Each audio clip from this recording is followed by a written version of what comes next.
ایک آدمی نے مجھ سے خواب پوچھی، مجھے تو آپ نے خواب بتائی ہے تو میں نے اس کی تعبیر بتا دی ہے۔ اب اس کو فکر تھا کہ میں گھر جا کر ہمشیرہ کو اب کیا بتاؤں۔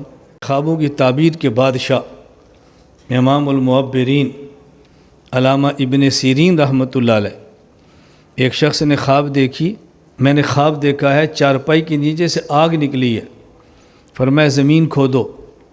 جا کے زمین کھودا تو خزانہ ملا۔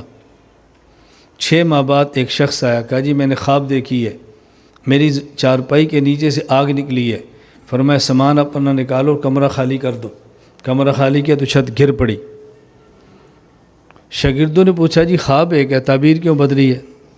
فرمایا پہلی خواب سردی میں تھی، دوسری خواب گرمی میں تھی۔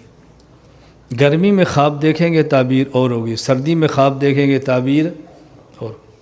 اب آپ نے ان کی کتاب رویا وہ پڑھ لینی ہے، آپ نے خوابوں کی تعبیر بتاتے رہنی ہے، اگلے کے گھر اجڑ جائے گا۔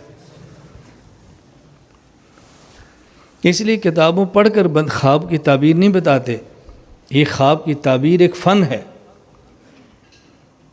بات سمجھتے ہیں؟ خواب کی تعبیر ایک فن ہے۔ ایک آدمی نے مجھ سے خواب پوچھی، انہوں نے کہا جی ہماری ہمشیرہ کو خواب آئی ہے۔ میں نے کہا آپ گھر جاؤ، مجھے لگتا ہے کہ آپ کے گھر کا کوئی آدمی حکومت میں ملازم ہے اور حکومت کا مال ناجائز طریقے سے کھا رہا ہے۔ تو مجھے کہتا ہے استاد جی میرا کی قصور ہے؟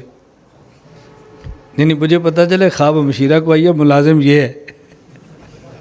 میں نے کہا مجھے تو نہیں پتہ آپ ملازم ہیں، مجھے تو آپ نے خواب بتائی ہے تو میں نے اس کی تعبیر بتا دی ہے۔ اب اس کو فکر تھا کہ میں گھر جا کر ہمشیرہ کو اب کیا بتاؤں۔ میں خواب تو نے دیکھی ہے، گلے میرے فٹ ہو گئی ہے۔ تو یہ تعبیر ایک فن ہے، اس کا تعلق کتابوں سے نہیں ہوتا، یہ یاد رکھنا۔ ہر فن آدمی محنت کرتا ہے، اس میں کوئی شک نہیں ہے، اور اصل وہ فن اللہ کی عطا ہوتا ہے۔